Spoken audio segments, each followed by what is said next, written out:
Hi, welcome to another episode of Sit and Spin with me, your host, Joe. I know last week's show was kind of short, but I'm going to make up for it this week because this is bound to be a long episode because I have literally 3 pages of notes to discuss the new release from Big Wreck, Ghosts. It's the band's 4th album overall, their 2nd since reuniting in 2010, and you may remember we covered Big Wreck last year when I first started doing this show, the band's album Albatross, which had technically come out a year earlier in Canada, but just got released here last March. And it was so good, I had to talk about it. This new album, equally awesome. It is probably the longest album the band has done to date, and also their most ambitious. Most of the song times run between 5 and 7 minutes. There's only a couple songs that are 4 minutes or so or less. Most of them are pretty long, though, and features a lot of shifting styles within songs, sometimes often within the same tune. Very ambitious record, but still awesome. Great killer harmonies. Of course, the band delves into all sorts of stuff. Ian Thornley is the band's vocalist and guitar player. Also plays mandolin and a variety of stringed instruments as well as piano. Brian Doherty, one of the band's other guitarists, plays lap steel as well. Paulo Netta, who is the band's 3rd guitar player. Yes, 3 guitar players in this band. And Dave McMillan on bass and Chuck Keeping on drums. But it's a really great album. There's so much going on in this record that you really need to give it a lot of repeated listenings, and that's why I had to give it a good week to listen to it before I actually reviewed it.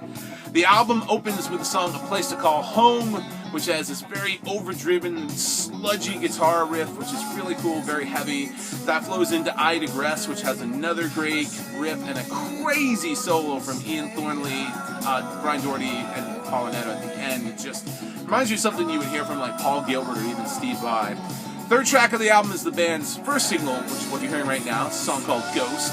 Has a very 80s chaka-chaka, Edge of 17, Eye of the Tiger kind of thing going on, but then you got Dave McMillan's kind of funky, propulsive bass, and then some very jazzy guitar solo elements from Thornley, and a great solo that is very reminiscent to me of Stevie Ray Vaughan's tone in his solo and David Bowie's Let's Dance, so it's got a real 80s feel to it overall.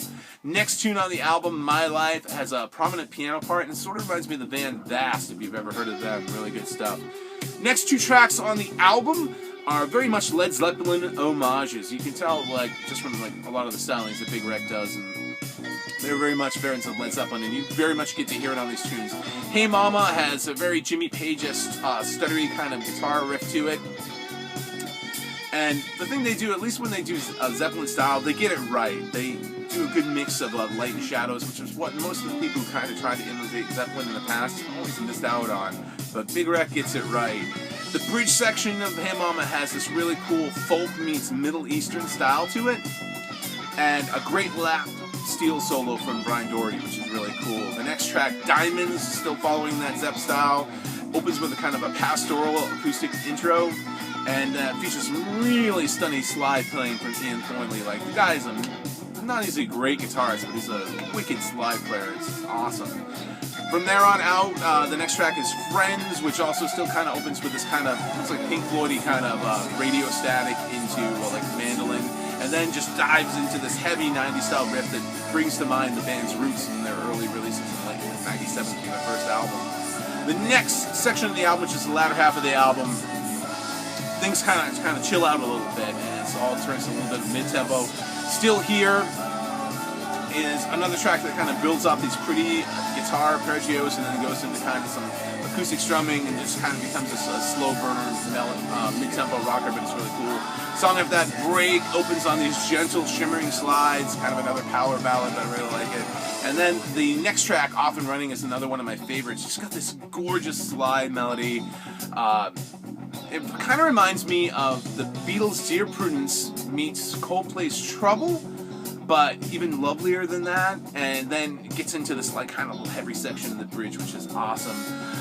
Come What May picks the pace back up on the album. It's got a very driving rock sound to it, and then just goes into this stunning vocal breakdown at the end of the song. It's just really, really awesome.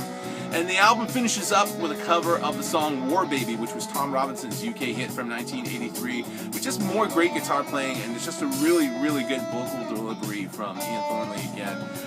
Just a great tune if you've never heard it. Some really great lyrics. Definitely worth checking out, especially like their version of it really rocks. And then the album kind of wraps all back up again. nice little pretty package with a little reprise of reprise. God, I still said it wrong. Reprise. There we go. Of A Place to Call Home. Kind of put a nice little bow on things. But Ghosts. It's a long album. The first couple of listens to it, I thought it was kind of like lacked a little bit of cohesion because the styles were kind of all over the place. But the more I've listened to it, the more it just kind of has a nice groove to it. It's definitely an album that, you know, you're not going to just sit here and pick out, oh, there's a single, there's a single. You just want to sit down and listen to the whole thing and let it sink in, let it seep into your bones. And it's going to be an album that, if you want an album that's really rich and it's going to reward you with repeated listenings, Big Wreck's Ghosts. This is the album for you. Great stuff. So glad to have some new music from Big Wreck. I'm glad they're back around again. I know Gino Ames from the Riff of the Day is very, very excited about this record, and actually he's the one that kind of returned me back onto the band again with their last album, Albatross. Great stuff.